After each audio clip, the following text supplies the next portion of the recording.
जय हिंद। आज की मेरी वीडियो एसी का काम सीखने के बारे में है। तो ये बात जो मैं आपको बताने जा रहा हूँ, मैं इसलिए बताने जा रहा हूँ क्योंकि सबका जीवन लगभग सेम होता है और जो मेरे साथ घटा वो आपके साथ भी घट रहा होगा या जरूर घटेगा अगर आप एसी का काम सीख रहे हैं या सीखना चाहते हैं। तो सबसे पहले अगर आप ये सोच रहे हो कि मेरे मामा, मेरे ताया या मेरा कोई भी रिलेटिव, मेरा फ्रेंड वगैरह मेरे को काम सिखा देगा जल्दी, तो मैं एक ही सीजन में काम सीख जाऊंगा, तो ये सबसे बड़ी गलतफहमी है।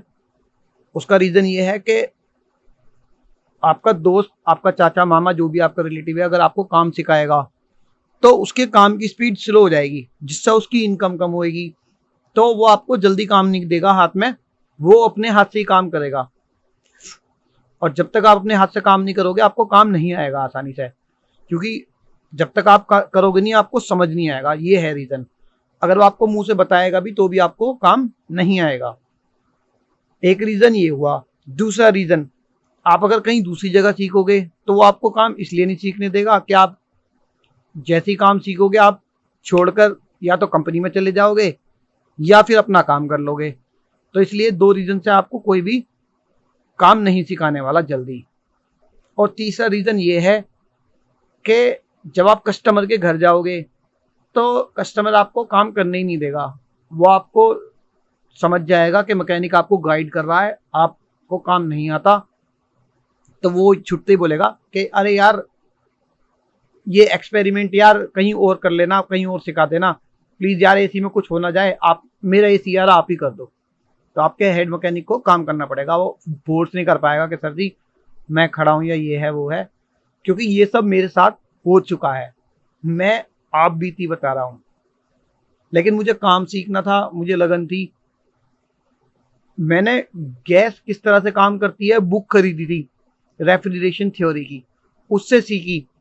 पूरी पूरी रात पढ़ी, उसको समझी कि गैस किस तरह से काम करती है, जो मैं आपको इस वीडियो में बताने वाला हूँ। जो सबसे पहला स्टेप है, आप अगर एसी का काम सीखना चाह रहे हो तो आपको सबसे पहले एसी की वर्किंग पता होनी चाहिए। अगर आपको एसी वर्क पता होगा कि किस तरह काम करता है, तो आपको कोई काम सिखाए या ना सिखाए आप खुद समझ जाओगे कि एसी इस तरह से काम करता है, ये फॉल्ट आ रहा है तो मतलब यहाँ प्रॉब्लम है। समझ रहे हो? तो मैं आपको अपनी वीडियो के थ्रू इस तरह से काम सिखाने वाला हूं कि आपको एक एसी का काम सिखाऊंगा और आपको हर कंपनी के एसी का काम आ जाएगा। समझ रहे हैं? तो ये है काम सीखने का तरीका। तो आपको एक चीज का खास तौर से ध्यान रखना है, सबसे पहले होती है सावधानी। तो आपको सीखनी है सावधानियां। तो अगली वीडियो में आपको बताऊंगा कि एसी का काम करते वक्त आपको क्या क्या सावधानी रखनी है। और सीजन ऑफ आ चुका है, जैसे कि अब आपको एसी का काम कहीं सीखने के लिए नहीं मिलने वाला है, पर आप एक एसी खरीदना मेरे कहने पर, जब मैं अपनी अगली वीडियो में आपको बताऊंगा कि आप एसी खरीद लीजिए। उस एसी पर मैं आपको यहीं से सारा काम सिखाऊंगा और आप बैठे बैठे अपने घर पर, अपने जहां भी आपको सीखना है वहां पे आप उस एसी पे एक्सपेरिमेंट करके काम सीख सकते हैं। और एक गारंटी है कि एक ही एसी का सिखाऊंगा और सारे एसी रिपेयर कर पाओगे, क्योंकि मैंने भी एसी सीखा है। मुझे तो खासतौर से ऊपर से ऑर्डर थे कि उन्हें पता चल गया था ये लड़का काम सीखते ही अपनी दुकान खोलेगा। मुझसे ये गलती हो गई थी कि मैंने ये बोल दिया वहां पे कि मैं तो सर काम सीख के अपना काम करूंगा। तो उन्होंने स्पेशली मेरे को ऑर्डर दिया था कि कोई भी बंदा इसको हाथ नहीं लगाने देगा, इसको काम नहीं देगा हाथ में। बट मुझे सीखना था तो मैंने फिर भी सीखा, वहीं से ही सीखा और उसी जगह से। और मात्र एक सीजन में सीखा, अगले सीजन में मैंने अपना काम डाल लिया था। तो जिस तरह से मैंने एक सीजन में काम सीखा है वही ट्रिक मैं आपको बताने वाला हूं कि आप एक सीजन में कैसे काम सीख सकते हो। एसी का काम कोई बहुत मुश्किल काम नहीं है, बहुत आसान काम है। तो सबसे पहले आप रेफ्रिजरेशन की थ्योरी सीख लीजिए कि गैस किस तरह से काम करती है। ये पैटर्न पूरा नहीं है, पर रेफ्रिजरेशन में जो गैस काम करती है वो यही है। इसके बाद में अगला डायग्राम बनाऊंगा, उसमें ए टू जेड चीज आपको बताऊंगा कि एसी में क्या क्या होता है और किस किस लिए होता है और किस किस चीज का क्या क्या काम है। बिल्कुल एक्सप्लेन करके बताने वाला हूँ, फुल्ली डिटेल्ड। अगर आपको इस वीडियो में कुछ समझ नहीं आएगा तो आप मेरी बात मानिए, डिसलाइक मत करना, आपसे मेरी रिक्वेस्ट है। आप नीचे कमेंट करना कि सर जी मेरे को ये समझ नहीं आया। समझ रहे हो? तो मैं आपको रिप्लाई करूंगा। अगर मुझे लगेगा रिप्लाई में नहीं समझा पा रहा हूं तो आपको मैं वीडियो बनाकर उसका लिंक भेजूंगा कि सर जी ये वीडियो मैंने आपके लिए बनाई है, आप यहां से समझ लीजिए। तो आप सबसे पहले मेरी ये वीडियो देख लीजिए कि गैस काम कैसे करती है। पहले जानते हैं वो कौन से पार्ट हैं जो एसी को कूलिंग बनाने के लिए सहायक होते हैं, जिनकी आवश्यकता होती है कूलिंग बनाने के लिए। कूलिंग बनाने के लिए हमें मशीन में 6 पार्ट्स की ज़रूरत होती है। इनमें सबसे पहला पार्ट होता है हमारा कंप्रेसर, और दूसरा पार्ट होता है हमारा रेफ्रिजरेंट जिसे हम गैस कहते हैं, और तीसरा होता है कंडेंसर, और चौथा है हमारा फ़ैन, पांचवा है हमारा कैपिलरी या एक्सपेंशन वाल्व, और छठा है हमारा एवोपरेटर मतलब कूलिंग कोयल या फिर कूलिंग कंडेंसर। तो ये वो 6 मेन पार्ट है जिनसे कूलिंग बनाई जाती है, जिनका उपयोग कूलिंग बनाने के लिए करा जाता है। अब यहाँ से हम एक चार्ट के ज़रिए देखते हैं कि ये सब पार्ट्स जो हैं किस तरह से काम करते हैं। तो यहाँ ये हमारा वो चार्ट है जिसके ज़रिए हम समझने वाले हैं कूलिंग किस तरह से होती है। तो ये है डायग्राम कूलिंग के प्रिंसिपल का। इसमें मैंने 6 आइटम जो है अपने दिखाए हुए हैं, तो मैं बता देता हूँ। ये हमारा कंप्रेसर है पहला आइटम, और ये रेफ्रिजरेंट है हमारा दूसरा आइटम, जो कि पूरे एसी में हर जगह पर होती है। जितने भी पाइप एसी के अंदर लगे हैं सबके अंदर ये गैस जो है घूम रही होती है। उसके बाद तीसरा पार्ट है हमारा कंडेंसर, ये हमारा कंडेंसर है ये। और उसके बाद चौथा था हमारा फ़ैन। फ़ैन डबल साइडेड होता है या दोनों तरफ लगाना पड़ता है, तो ये हो गया फ़ैन। और पांचवा है हमारा कैपिलरी, और छठा है हमारा एवोपरेटर जिसे लोग कूलिंग कोयल और कंडेंसर भी कहते हैं, कूलिंग कंडेंसर। तो ये 6 आइटम मिलकर ही जो है हमारा कूलिंग बनाते हैं। अब इनमें सबसे पहला जो वर्क शुरू होता है वो होता है कंप्रेसर से। जब कंप्रेसर हम शुरू करते हैं तो गैस को, जो रेफ्रिजरेंट है हमारा, उसको वो यहाँ कंडेंसर में कंप्रेस्ड कर देता है, जिससे कि गैस कंडेंस्ड हो जाती है और हमारी जो गैस है वो लिक्विड में बदल जाती है। तो ये हुआ कंप्रेसर का काम, गैस को लिक्विड में बदलने में सहायता करना और गैस का साइकिल करना। इसके बाद हमारा काम करता है कंडेंसर। कंडेंसर में गैस कंडेंस्ड होएगी, लिक्विड बनेगी, और उसकी हीट निकालने का काम जो है ये कंडेंसर करेगा। और इसकी हीट निकालने में जो है हमारा फ़ैन जो है ये मदद करेगा। बाहर से एयर खींचेगा यहाँ से और कंडेंसर के बीच से इधर निकाल देगा, जिससे कि क्या है, गैस का जो टेम्परेचर है वो कम हो जाएगा। उसके बाद जब गैस लिक्विड में बदल जाएगी, यहाँ पर हमारे पास गैस होगी लिक्विड फॉर्म में, और उसके बाद ये कैपिलरी से रिलीज़ होगी यहाँ पर। कैपिलरी क्या काम करेगी, जो कंडेंसर में गैस है, हाई प्रेशर्ड गैस जो है, उसको लो प्रेशर में कन्वर्ट करेगी, जिससे कि कूलिंग बनती है। रेफ्रिजरेंट की ये खास बात होती है कि जब वो हाई प्रेशर से लो प्रेशर में कन्वर्ट होता है तो ये कूलिंग जो है वो बना देता है, गैस जो कूलिंग बना देती है। तो कैपिलरी का एक काम ये भी है, जो कंडेंसर में गैस हाई प्रेशर होती है वो कैपिलरी के ही वजह से होती है, क्योंकि कैपिलरी का सुराग बहुत छोटा होता है। कंप्रेसर के ज़रिए जो कंडेंसर में गैस भेजी गई है वो कैपिलरी का साइज छोटे होने की वजह से पूरी तरह रिलीज़ नहीं होती, बहुत कम मात्रा में रिलीज़ होती है, जिससे कि क्या होता है, गैस पीछे कंडेंसर में ही इकट्ठी होती रहती है, जमा होती रहती है। क्योंकि कंप्रेसर गैस ज़्यादा मात्रा में भेजता है और कैपिलरी उसको बहुत कम मात्रा में रिलीज़ करती है, जिससे कि क्या होता है, वो कंडेंसर में कंप्रेस हो जाती है, कंडेंस्ड हो जाती है, मतलब हाई प्रेशर्ड हो जाती है। और इसको करने में जो है ये कैपिलरी ही मदद करती है, इसी वजह से वो लिक्विड में बदल जाती है। तो कैपिलरी का ये काम भी, जो कंप्रेसर का ये काम है लिक्विड बनाने वाला गैस को, ये कैपिलरी इसमें मदद करती है इस काम में।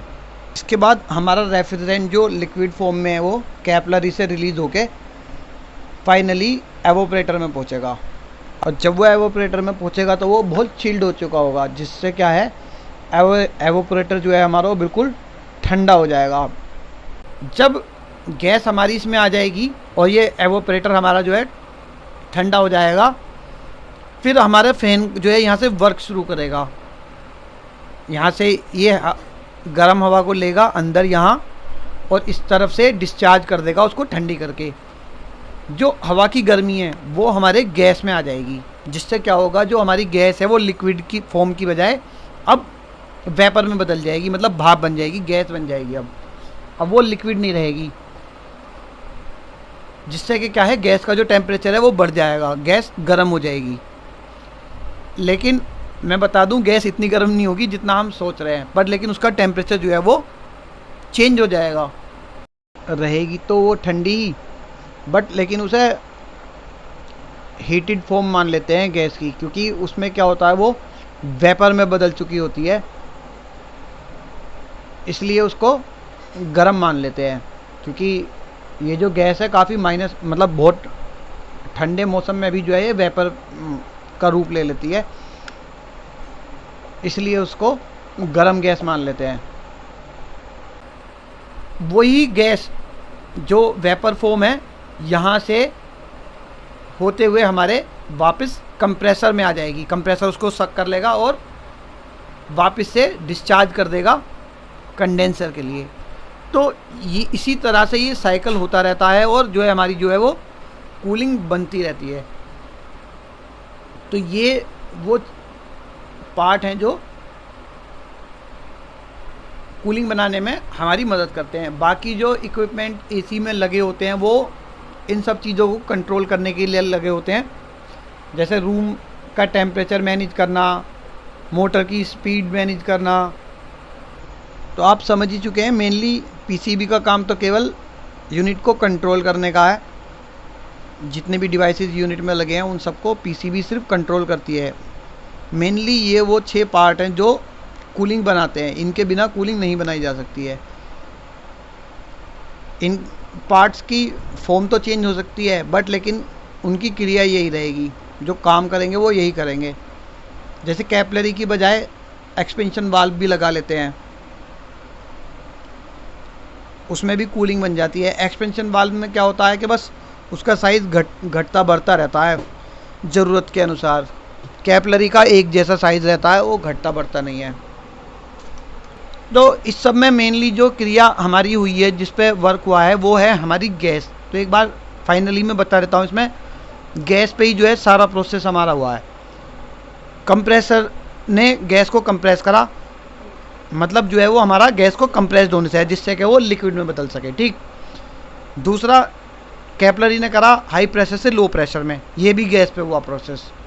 तो गैस जब हाई प्रेशर से लो प्रेशर में होएगी, कूलिंग बनाएगी, ये भी सारा प्रोसेस जो है वो गैस का है।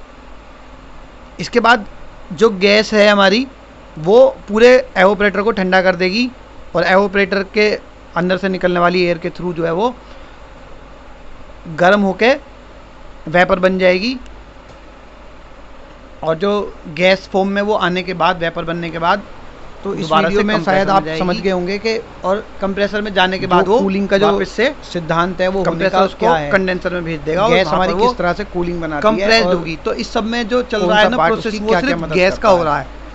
गैस पीछे जा रही है, कंप्रेस्ड हो रही है, लिक्विड बन रही है। तो आप फिर लो प्रेशर होके कि मेरी क्या बात है जो आपको कंडेंसर में जा रही है, समझ नहीं आई है, वहाँ पे वो वेपर बन रही है, दोबारा से उसको डिफाइन करने की कोशिश क्रिया बार बार हो रही है, जिससे कि कूलिंग बन रही है, वो आपको समझ में आ जाए। तो मेनली इसमें जो ये सब डिवाइसेस लगे हैं, गैस को ही कंट्रोल वीडियो करने के लिए लगे हैं। काफी डिटेल से वीडियो डालूं, कूलिंग बना रहे हैं, आप लोग समझ जाए। अब मेरी बात समझ गए, जैसे कि मैंने जो फंडा इतना सारा बारे में बता दिया, कंप्रेसर का क्या रोल है, तीन तरह का काम गैस को प्रोसेस करने के लिए, कैपिलरी जो 3-4 तरह के काम कर रही है वो बता दिया, कंडेंसर का भी बता दिया है।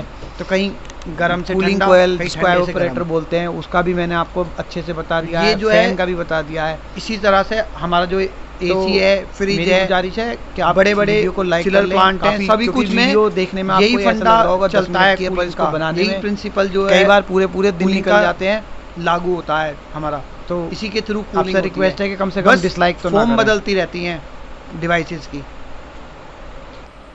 तो अगर आपको ये वीडियो अच्छी लगी हो और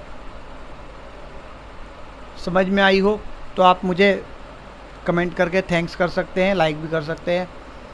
अगर कोई कमी रह गई है, आपको समझने में कुछ दिक्कत हुई है, तो आप दोबारा से नीचे कमेंट कर दीजिए, मैं इसको और अच्छे से बनाने की कोशिश करता हूँ। या आपका जो सवाल है, जो आपको समझ नहीं आया, वो आप नीचे ज़रूर मुझे कमेंट करके बताएं कि क्या गलती हुई है, जिससे कि मैं अगली वीडियो में वो सुधार के आपको दोबारा बता सकूं।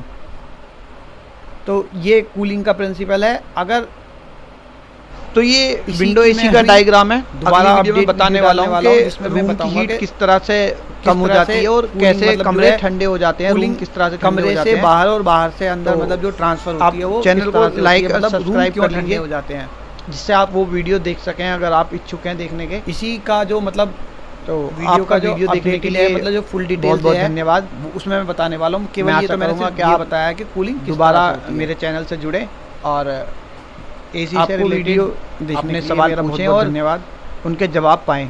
तो आपका एक बार फिर से वीडियो देखने के लिए बहुत बहुत धन्यवाद।